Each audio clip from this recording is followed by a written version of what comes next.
Thank you, Madam MC. Hello, everybody.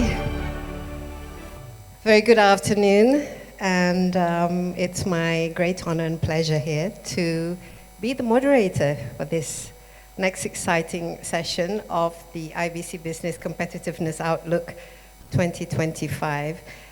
Transforming Indonesia's economy amidst the global headwinds. And I think after listening to Pat Williams' presentation and before that Pat Erlangga's keynote speech, I have never been or I've never seen a presentation that is so full of metaphors. It's like with, navigating the global rough seas, we are facing the eye of the storm, we will be dancing with dragons, and we are facing great headwinds. I mean, it sounds like the apocalypse. And that's on the global level. Nationally, we have Herculean tasks, and we have to have colossal efforts, but fortunately everybody, and I hope everybody, will put their hands on the decks. So for this session, I mean, what we have to understand is why are we having this session to begin with. And one of the things that makes Indonesia unique is often the government comes up with policies that don't sort of quite match what is needed by the industry. So it's important for us to have a session like this in order to get everybody's, on the same platform, whether it's the government, the policymakers and the regulators and the industry players. And it's my great pleasure to invite to the stage to join me with me to discuss on how to face these enormous headwinds facing us, but at the same time trying to help the government achieve its very ambitious target of 8% growth. This is like the magic number, 8% by 2028. Plus zero poverty, huge task. So we have four very distinguished, and I should say, expert panels just to discuss this session. We have Pak Arif, Havas Oegroseno, Vice Minister of Foreign Affairs of Indonesia. Pak Havas, could you come on the stage to join me? I shall take the seat over here, so if you could just sort of arrange yourself as you come up on the stage. And we have also Pandu Sjahrir, Vice President Director, PT TBS Energy Utama. Pandu, welcome. We also have Telisa Falianty, Professor and Economist at University of Indonesia. But just help yourself. And last but not least, Henry Rialdi, Head of Surveillance and Integrated Financial Services Sector Policy from Indonesia Financial Services Authority, OJK. Henry, good to have you with us. And because we started a little late, I'm afraid we don't have very much time for the discussion. So let's just get to the point here. Let's start with you, Pak Havas, since we're talking about global headwinds and dancing with dragons, and we hear about, here's another one which I thought is the tri-dimensional, or the detrimental, the three things, the Trump tension and also trade. Just to start off with, how do you see 2025, particularly in relations of us here in Indonesia with our new government? We have a new government also in the United States and all sorts of things, happening around the world. And yet at the same time, we have this very also ambitious plan to make us a success. Just your thoughts. I give you maybe 5 to 7 minutes. Yeah. You want to bleak? Well, no, we're not allowed to have bleak, Pak Erlangga said. Okay. We have to be optimistic. Remember, I'll give you fires in LA, and so we should be thankful that, that we're still okay. I'll give you bleak. Okay. So, year was 2000. I was posted in Lisbon, Portugal. And there was a famous professor, Jeffrey Winters, who came and gave lecture in Portugal, in Lisbon University. And he said, and I will remember this, I will be responsible for my words. So, Professor Winter said in 2005, there would be no more Indonesia. Indonesia would be balkanized. Indonesia had a tremendous crisis. I remember the term, if you recall, the multi-dimensional crisis in 1998 and 1999. And I look at the number of GDP of Indonesia in 1999, it was $140 billion. So today our GDP is $1.3 trillion. So I don't know how we did it. Anybody knows? I don't know. Right? Why we were not balkanized? So sort of those big numbers. So one need to answer these questions. Why we were not balkanized? Why we did not become another 5 new countries? Why we did not become another 20-something new countries? But why we kept ourselves together, I have no idea. I don't know the answer. Sociologists, anthropologists should start studying this. So that is the optimism I can give to you. If you look at the history of Indonesia. And if you go back all the way in 1965, our GDP was $75 billion. Pak Harto made all the way to $200 billion somewhere in 1997.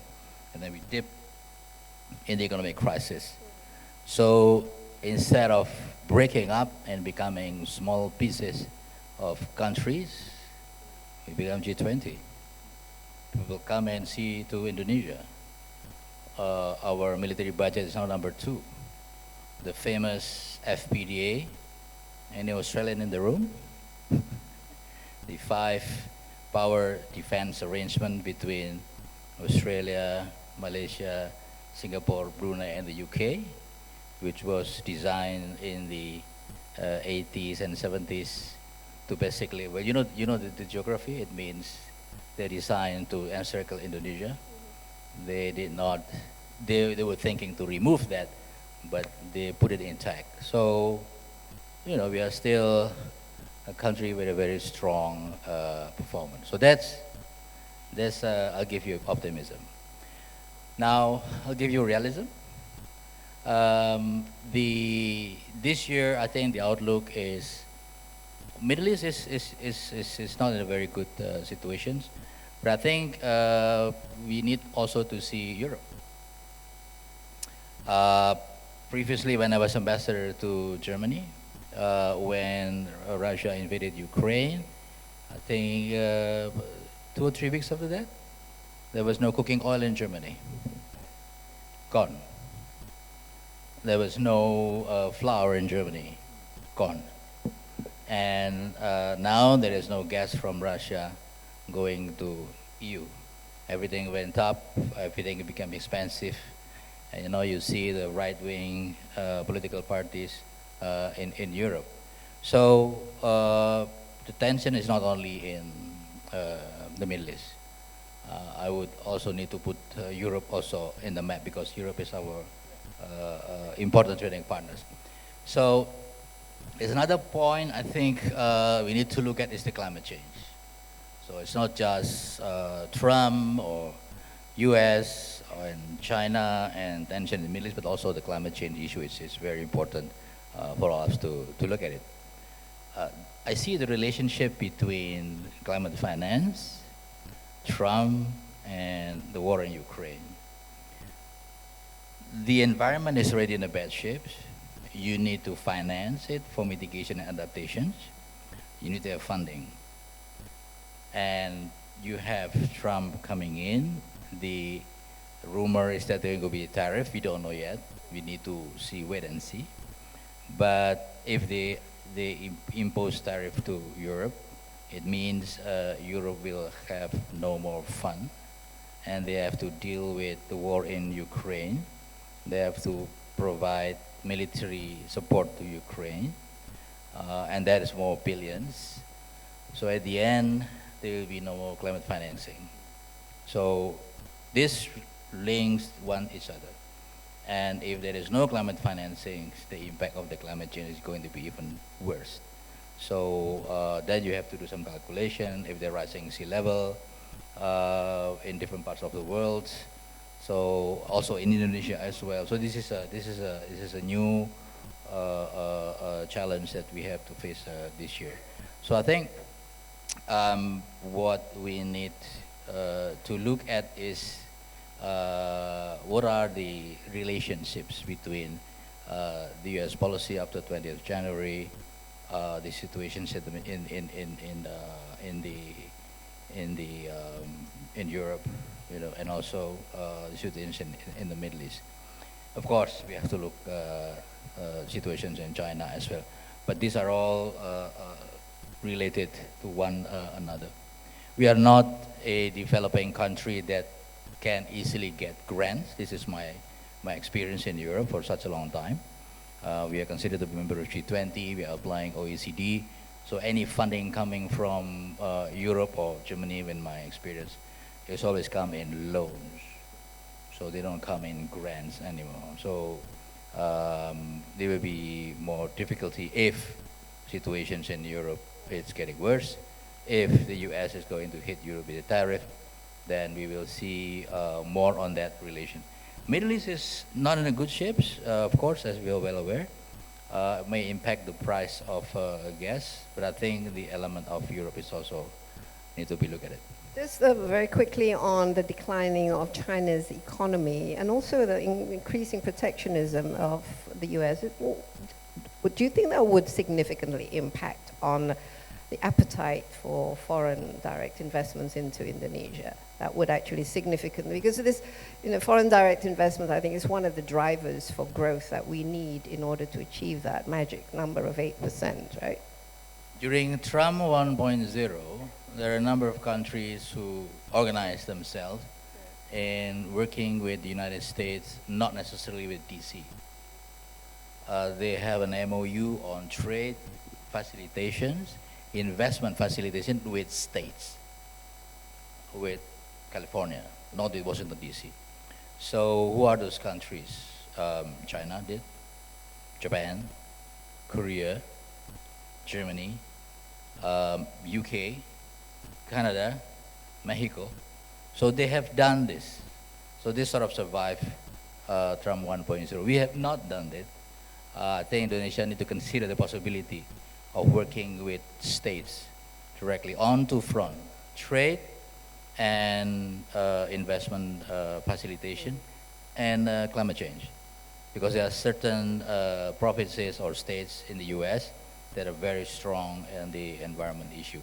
So we can tap their ability in terms of financing, in terms of expertise, to help Indonesia to build a very strong emission trading system office here in Indonesia. Yeah, maybe you can also leverage some of our connections with the US.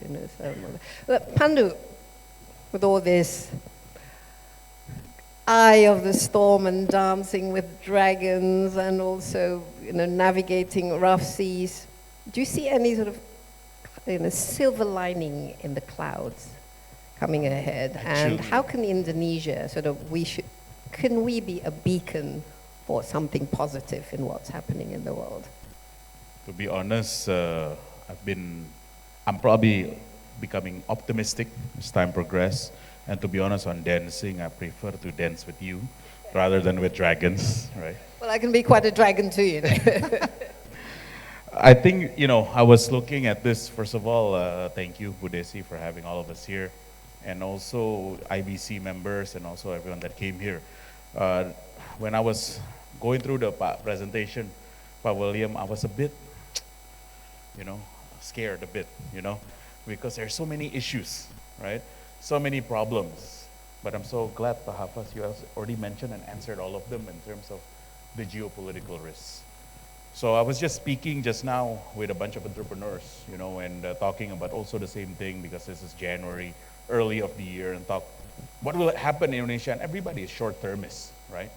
But if you look at history, say call it 2014, when Jokowi first came to power, it's very different than where it is today. Pak Prabowo has obviously strong political support, in fact, full majority. It's probably the first time maybe in our history, Pak, where you actually have a very smooth transition right? In the last 7 months, a lot of people actually within the current government was working in the previous government.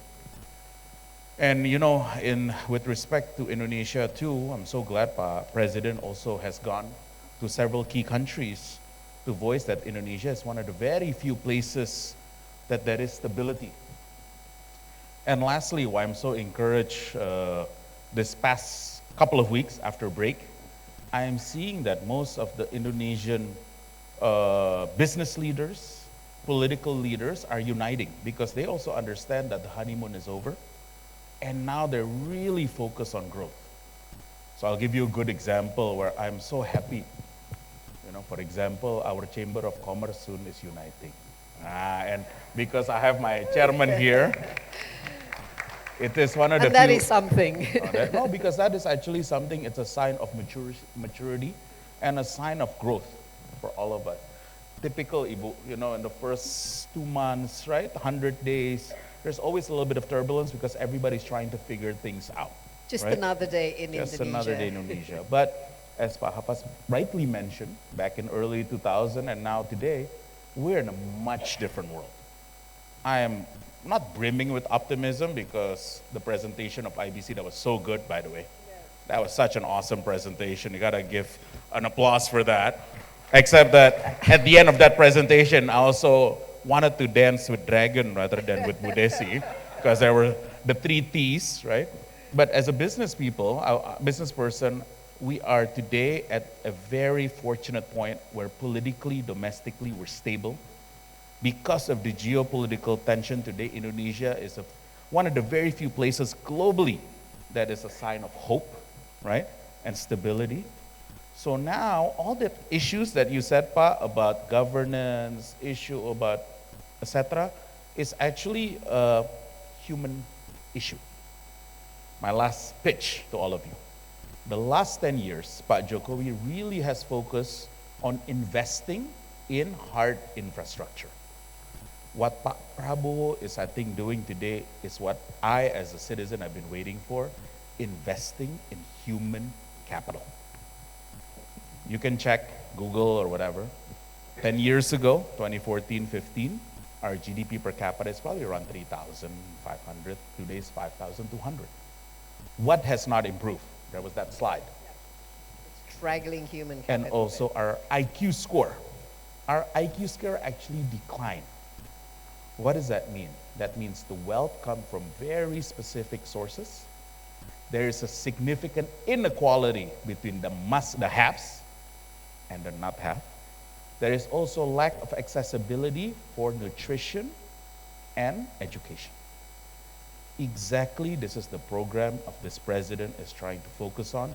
And who will benefit? All of us 1 decade from now. And that will also answer the issue of governance, human capital, and also, bureaucracy. My biggest issue, if we don't tackle this, is just we become dumb and dumber. And there's also the problem with the TikTok generation. Have you guys use TikTok? No, I don't think so. This is a serious crowd. So most of you probably only use WhatsApp, email. I think this is more sort of like an IG and X. And this is significant. The younger population are now driven by, not IG anymore, TikTok and Discord. See, nobody uses Discord. TikTok, Discord. And if you follow it, it's very short attention span and it does not increase productivity. So this is something that we also have to address because this hits all of your children or your grandchildren. And how do we address that the next 10 years? I'll stop there because it gets more exciting after that.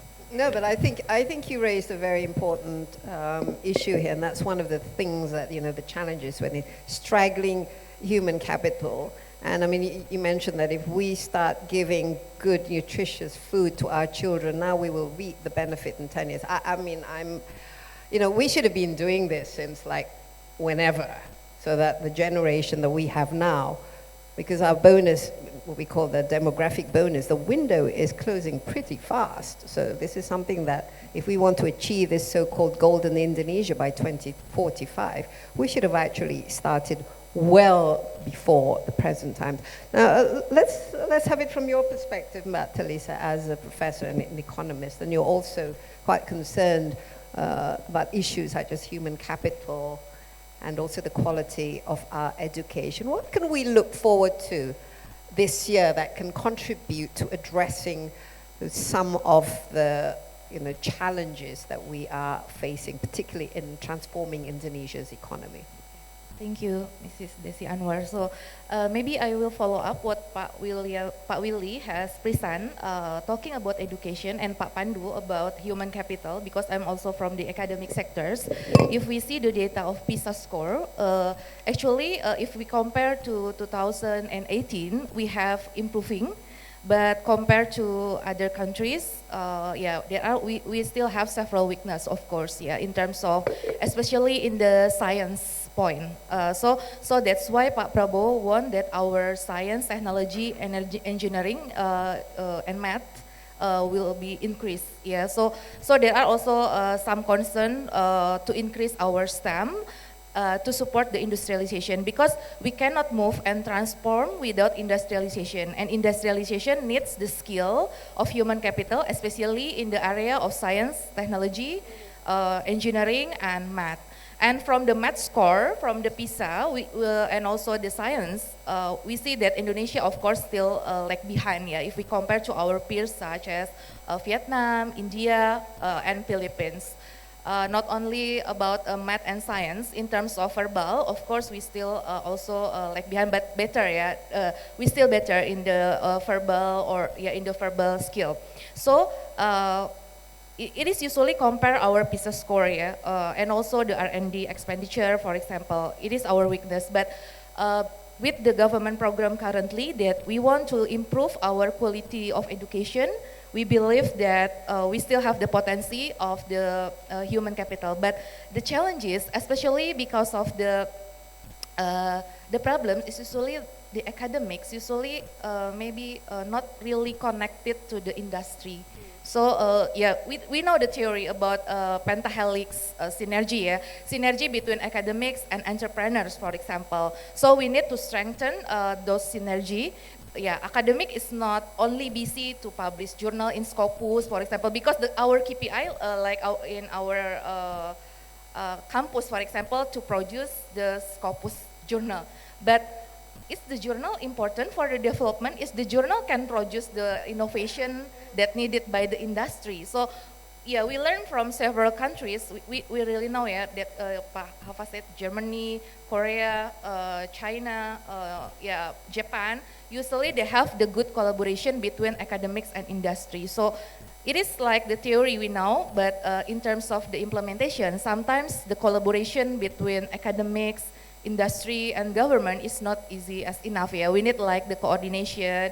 And for example, in our campus, usually we try to make our research is useful for the industry, for example. So what is the demand of industry? So we do the research that needed by the industry, for example. So it's very, we should have collaboration. If we see like Malaysia, why Malaysia is very good in the semiconductor? Because they have a UTM, for example, that has the good collaboration with the MTDC. They have like the Malaysia Technological Development Corporation, for example. Korea also, is very good one. They also have like the bridge between the campus research and then the product of industry. So it's match. So how we increase the PISA score, talking about the higher education, and how about talking about the senior high school, for example, because PISA score is usually taken at the class 9 and class 10 in Indonesia. It's like the senior high school or the middle high school. Usually the PISA score, why we are so low, maybe we should check why.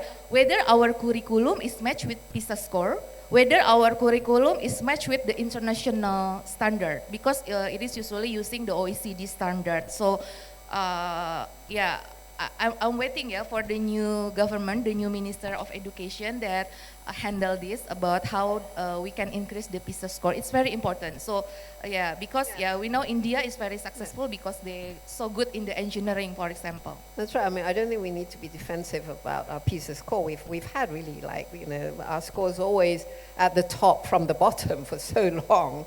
And I think Pandu raised a very, very good, observation about our reduction in IQ, and that is a problem. And the quality of our research is, as we know, not only they don't sort of match what the industry is looking for, but a lot of it is the quality of the researchers themselves. We have one of the, I don't know, a lot of them are not practicable, they're not implementable, and the actual quality and in terms of it, the innovative part of it is also questionable. So I think this is something that the government, they should have been doing. That's why this BRIN thing, just your thought about Telisa. We've had this, BRIN for the last how many years now, and we still have not seen any tangible or even positive result from. Actually, the government budget has been absorbed by the education, because we know that a large of our budget, 20% has been dedicated for education. But maybe the allocation is more on the regular expenses, like the gaji guru, like the teacher salary, and for the boss of the school operational. So the portion for R&D usually relatively small, but we have BRIN also, that want to also get her. But we are still on the track. So maybe because research is not like the Roro Jonggrang that can be in the one day, we can see like the a big challenge, a big change. So we need a process to go there. But currently we are on the right track. We have LPDP that. The LPDP, I have to admit that it is very, LPDP is very good, because if we learn from India, why India is very successful. Even the ministry, the Perdana Menteri from, the Prime Minister is from India. Why? Because India is very generous in terms of scholarship. So we propose to the government that the scholarship we should promote in our best countries. But phenomena of brain drain because of in Indonesia sometimes when the people come back, there are no place from them, because we still you still have political connection, you still have, and also just the salary that they get, it's a lot more attractive outside. But I think this can be a separate discussion. But just to summarize, are you optimistic or about 2025? What are the things that we need to watch out for? Of course, still optimistic, because even there are some problems, but Indonesia still have the potential. And like talking about economics, talking about BRICS, for example, Goldman Sachs says that BRICS is very important for the investor, and Indonesia is currently a member of BRICS. BRICS is the favorite of investors. So we join BRICS. It means that we have a good potential there for investment, and then but our challenges in terms of microeconomics and technical implementation. But in terms of macroeconomics, we are relatively have more potential. But how to execute it? To make the potential become realistic. So it's very important. Okay, let's go over to you, Pak Henry. One of the things in William's presentation is about, how we, in Indonesia, we have a lot of financial constraints, the country financial constraints. How can you address it if we go back to the title of this panel discussion of making Indonesia more competitive for businesses? How should we do it? Yes, thank you.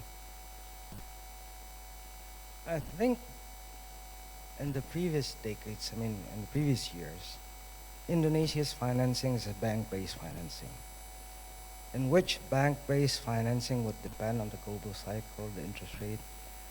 It has limitation in terms of capital allocation to businesses. There are so many regulations, so many prudential regulations, which sometimes in a sense constrict the ability of banks to be able to finance the economy.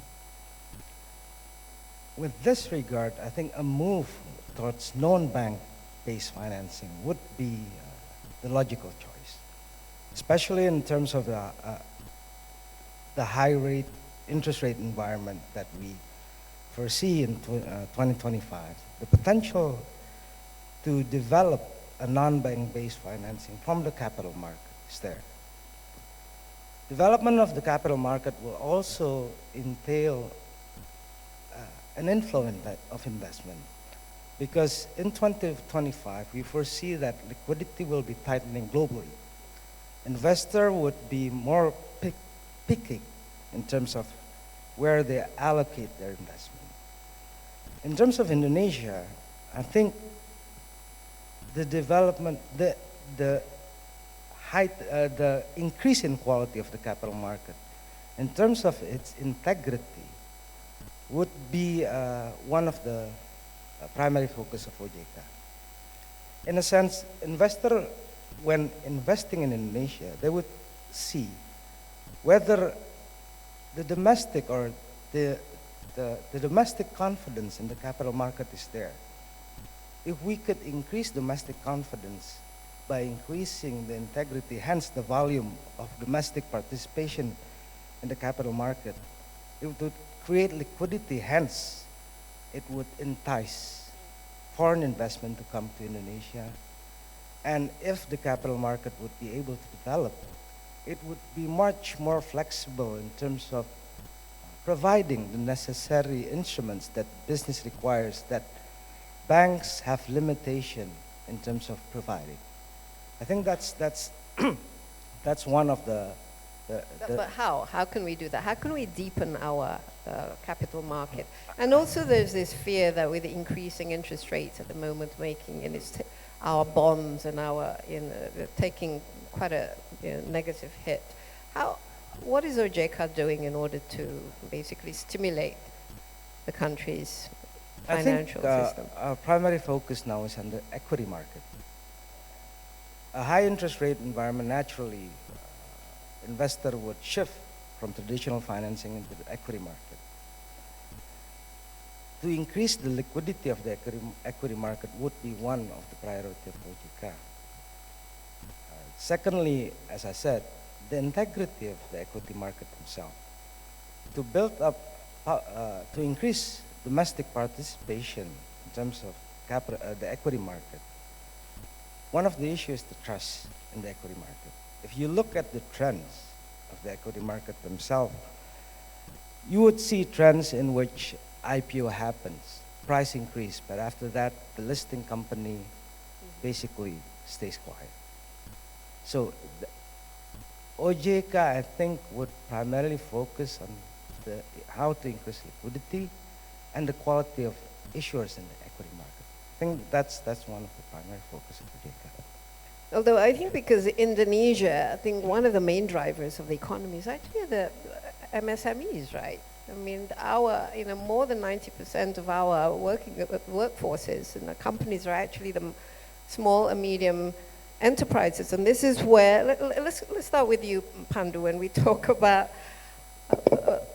some of the drivers that will help Indonesia get that 8%. Could you perhaps identify particularly sort of the low-hanging fruits? What can the government do in the next couple of days to really boost that growth, which is a lot more than the consumer base that we have at the moment, which is this 5%? I mean, even if we don't have a government at the moment, we will have 5% just from the sheer number of people we have in Indonesia that, we eat and, we do activities. That creates 5%. But in order to add to the 1, 2, 3 extra percent in the next 3 years. 1, 2, 3. How? I think the project is already good, but short term, yeah, I think every time we're thinking short term, 6 months to 1 year. So the focus that's exciting to invest, anything related to food security is exciting to invest. Anything to do related to energy security, I think is exciting to invest. Those two, and third, on big cities, anything to improve the quality of life issue is super interesting. Those three. So whatever you do there, you don't, it's not our business. In my business, we don't rely on government. Because, that's what we call Alhamdulillah case. We always underwrite on Astaghfirullah case on all of our businesses that we invest in. And we typically like to find where we can exploit massive inefficiencies. That's it. As simple as that. So what I mentioned today, the big opportunity, because the government is promoting and pushing it, energy, security, you want to call energy efficiency, blah, blah, blah. Energy But is are the exciting. investors, I mean, is there real money coming in? Of course, significantly. A real which will translate So- into real projects. In real business terms, whenever you have moolah, you don't talk about it. Whenever you have problems, you always talk about it. But for sure, when you talk, for example, I use it in my company's last presentation. You know what is it called? E equals MC square? That no longer exists. It's E equals AI. Energy equals AI. So if you look at Batam today, this will be one of the greatest. I'm gonna sell. I'll do a selling because I already invested, so I'll sell. Energy will be one of the biggest opportunity, especially in upstream, especially in renewable, because of AI. The explosion of data center is already happening, but there's Okay. going to be significant, easy picking growth here in Indonesia. Example, everybody talk about JB. JB has done a great job. Everybody talks about Singapore, our ambassador is here. Fantastic job. But where's the next growth? Because you ran out of space. You ran out of clean, what is it called? Water. No water. No real energy. Where is that available? Indonesia. So then, as a business people, we've invested already. So, we're investing, doubling down. But this is the single biggest opportunity today is anything where you support E equals AI.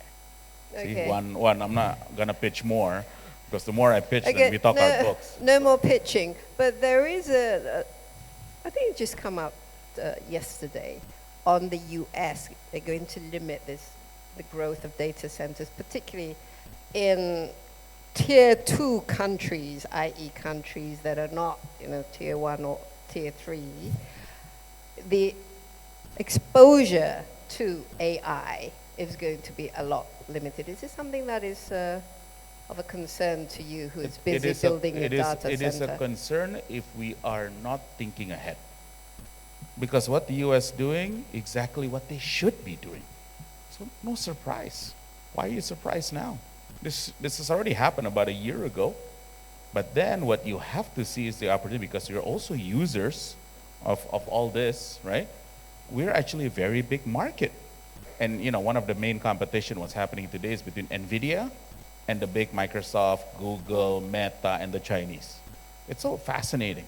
When Jensen Huang comes here, it's actually to promote his own ecosystem so he doesn't get eliminated by the Microsoft, et cetera, et cetera. Indonesia has to be smart about that. What do you do? Which project do you use? Do you use it with the NVIDIAs of the world, or do you use it with the Microsoft of the world? So these are things that we don't discuss in this forum that deeply, but it's an opportunity because Indonesia is one of the quote unquote for today relatively safe. We don't have problems with anyone. When you talk about AI too, one of the big opportunities was happening in China. Within 3 years, I think China will be either similar or can be even better. Because you don't know how much capital being invested in AI in China. So when I say, Well, they're certainly investing a lot in that all I technology. say, when there's moolah, people don't talk about it. When there's problem, you talk about it a lot. I think this is a good point to segue to you, Pat. Has how we choose our friends. We have the US one side, and we also have China. And when it comes to, we talk about climate change, China is one of the biggest sort of producers of green technology. There's that one aspect, and the other thing Telisa mentioned, we're now a member of BRICS. So what's so great about it? Well, if you look at I want to pick up what Pandu mentioned about energy. Okay, one of the workhorse of renewable energy is of course solar panel, and 90% of solar panels are made in China, whether it's for Europeans or us or anywhere else in the world. So this is one aspect that Indonesia should look at it in terms of developing the investment in Indonesia itself, because the raw materials come from Indonesia, the silica sand, bauxite, and nickel. So having ability to build that It's something that we will make a lot of profit in the future. When I was in Germany, I was assigned by Pa Erlangga to look at the new technology of solar panel. We are working with a couple of universities in Germany. They are now developing a folded plastic-based solar panel. So it's something new, and the Germans are very cautious on which partners that they want to make, because they don't want to have the same experience in the past where the technology has been taken away to different place. So this is one of the area. In AI, of course, one of my work in Germany also, I went to different semiconductor companies. I cannot name the company, but two of them plan to invest in Indonesia, and they're not they're not NVIDIA. So we are still very attractive, for many different investments. We are now working on in Germany, for instance. We have 11,000 Indonesians studying in Germany. They are the largest number of Indonesians studying in Europe, and 90% they're studying STEM. And we hope that they will come back. No, I look at what Pak Habibie did.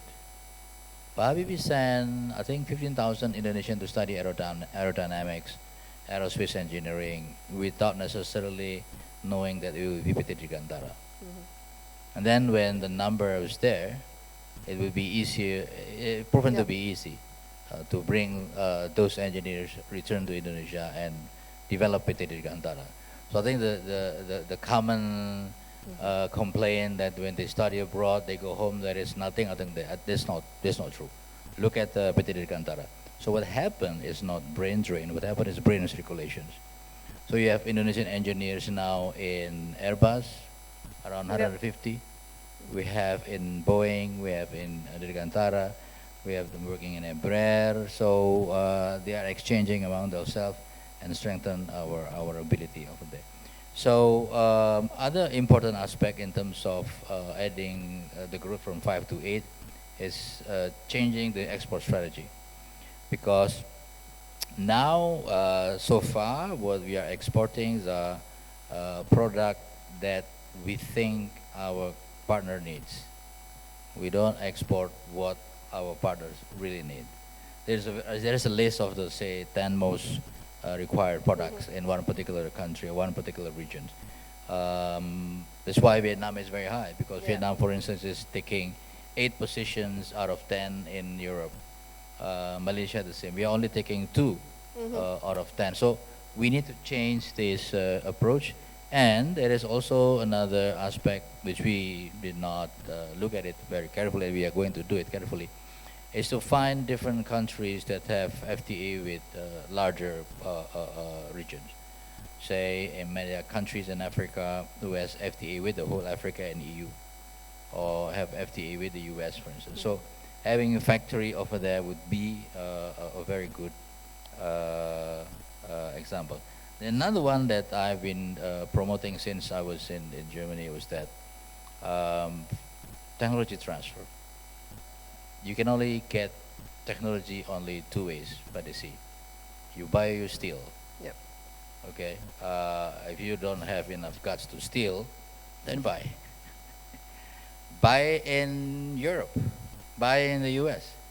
So buy in Australia. So you have to encourage Indonesian companies, not only state-owned but also private companies, to actually go out and buy companies in Europe. So you have, if you have presence there, you have standards there, you have sister company in Indonesia, also in Europe, and there are a number of Indonesian companies who like the idea, and they have started to look for companies to buy in Europe.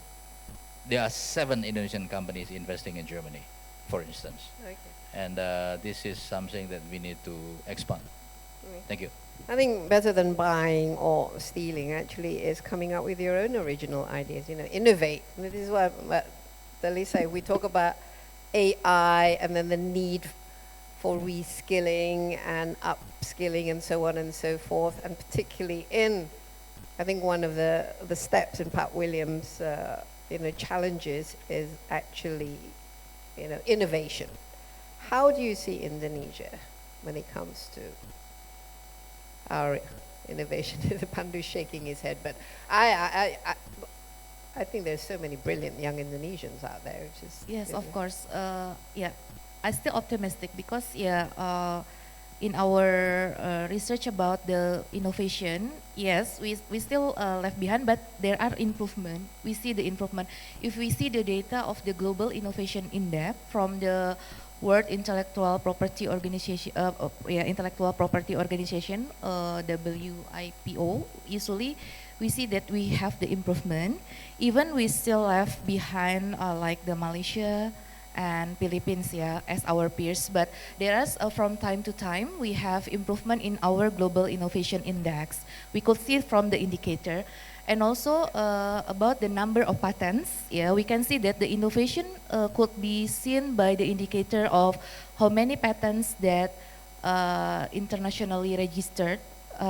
We see that there are some improvement in our number of patents. I don't remember the number exactly, but I remember about the trend. We have a good trend, even still left behind like the Malaysia or the Philippines. But we have a good growth in terms of the patents. So I see that, like again, because we have the benchmark study with Malaysia at that time and also with Korea, usually the technology the technology office is very important. So because innovation should be protected by patent. So we should increase our patent registration, and how we can make the ecosystem of patent in Indonesia is good enough. So it's very important because in Indonesia usually we still have the problems in terms of law of patent, how easy to register the patents. Sometimes there are some challenges there. I thought they were easier now. You can just do everything online, and then you can get, particularly if you are patenting your own sort of product. Because I'm from economic or social science, usually we don't have patent because what's the patent from the economics? Usually from the technical faculty, but my college from technical faculty, he ever told me that how the experience to register patents usually is rather hard, and like many documents that should be like the long pages document, antique document. There are maybe we should simplify how we can, and also the incentive itself from the patent. So when the people get the patent, so maybe there are some incentive from the government because the patent is very important for the commercialization of also from the invention from invention to innovation. That should be some step and how the government could facilitate to make it commercial, because when you remember mobil SMK, sometimes it's not commercially like there are some patent about that, like the COVID instrument. There are also some in our case in university, it needs time for making our product commercial to the market and survive in the market. So it's need also the government support. And the second, that the main point is also how to make the research sector is interesting from the young people, to become researcher or to become the politician or to become the entrepreneurs, for example. I have my professors, I remember, he said that if you want to be rich, don't to be a professor, don't to be the researchers, such as like that in Indonesia. But in other countries, we know that sometimes researcher is also a good opportunity. So research sector is usually compete to attract the people to come. But like Pak Havas said, that we already currently a lot of diaspora. I have a lot of my students, for example, they are go to other countries and then they back from the best university in the world, and they very have the spirit to develop Indonesia. They usually want to participate, but sometimes they Okay. need the forum and then need the facilitation, how they can implement their ideas. Okay. Yeah, usually there are my students that come back to Indonesia and they usually need the facilitation. Usually, Okay. yeah. What about you, Henry, particularly from the financial authorities? What innovation, and particularly in relations to, creating zero poverty as well as an inclusive financial system? I think I'll talk in general, following what Havas and in order for innovation to be fostered, from an economic point of view, you have to have scalability. Scalability. Maybe if you could just put your mic closer to your mouth so we can hear you better. One of the way, as Havas said, to attain scalability is either steal or buy. But there's another step, I think, the ability to imitate. Hence, commerciality could be achieved if you have the ability to imitate. If, from an economic point of view, your ability to imitate could entail scalability in terms of substitution and replacing needed products, I think it would entice innovation. If you have patent but you have no commerciality, then it's just a patent. Hence, the issue of how you translate that into a commercial viable economic instrument is one of the, I think, initial step that we can foster innovation. Okay. I think time's running out, but I do like to have some kind of, last words from the panelists, particularly in answering the question of how to make Indonesia more competitive. 3 things. Let's start with you, Pandu. Competitiveness. I mean, everyone keeps talking about, look at Vietnam and look at, our neighboring countries. Wish list. Yes, wish list, whether it's, better policies perhaps, or just, less regulations or... Regulation, I want to learn from Singapore. If we can be at least, get a company, Singapore, about 3-4 hours, if we can get it within 1 day, good, that's one. Number 2, I want Indonesia, you said top universities globally, should be here. One Indonesian university should be in the top 20. So you don't have to go anywhere. Maybe IBC members together, we can collectively do this. So one of the ideas is actually privatize the entire education sector. Okay, and allow research to be completely decentralized. Okay, and one more. Aduh, last one. Apa ya? Because we're What so about optimistic. tax incentives? It's okay. You're okay with that? Yeah, because and if you want to increase PPN, we should lower taxes. But now nothing, right? So, to be honest, it's not that, Okay, right? well, what's the biggest reform that the government should do in order to make businesses basically I think thrive? essentially just approvals, the simple one, approval, etc. Oh, the last one. Easier for top talent or foreigners to work in Indonesia. Make it so simple, right? So sometimes we get too caught up in executing it. Just make it so simple for best foreign talent to come here. Okay, good. That's it. But Havas, your 3 wish lists. No idea. I have no idea. Just get it done, But I implement. have suggestions. Okay. Coming from my experience in Germany for 7 years.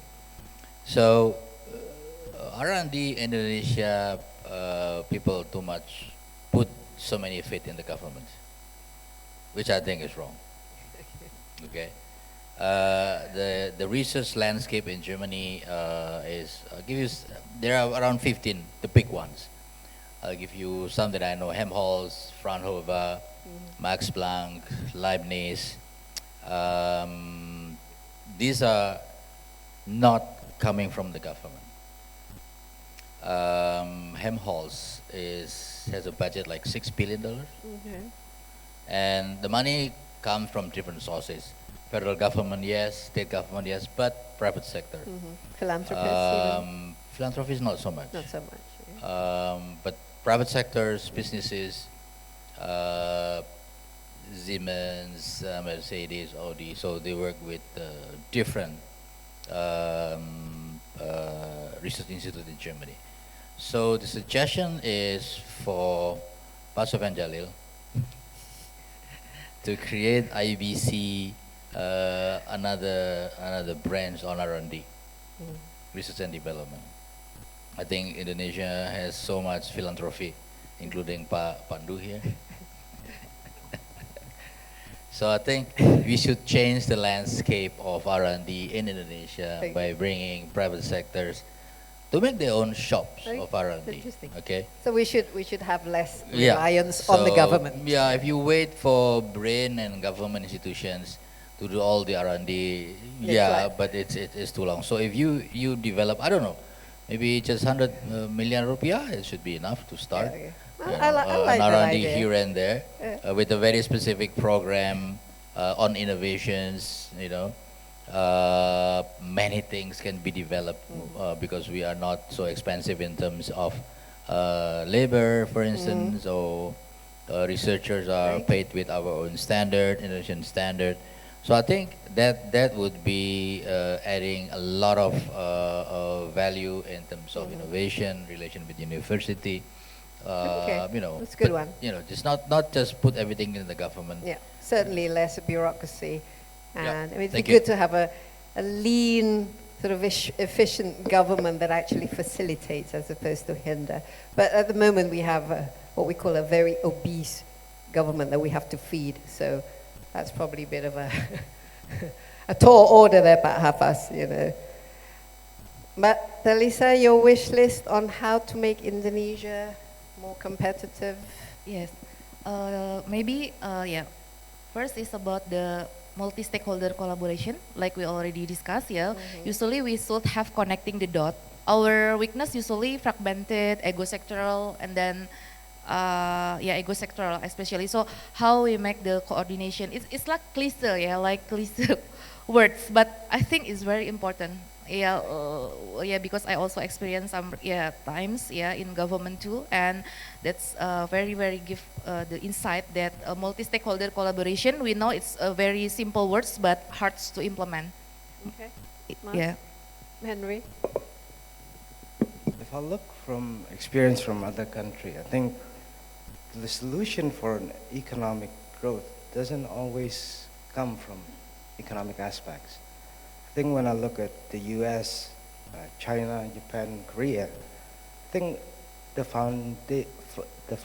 main factor is legal certainty. I mean, Legal certainty. legal certainty. If you have legal certainty, most of the problems, for example, legal uncertainty creates regulation. It creates, then if it's not implementable, you'll create another regulation. I think if you want to deregulate, you have to have legal certainty. Okay. I think that's the... Yeah, we often hear about legal certainty. You have two more. There's only one.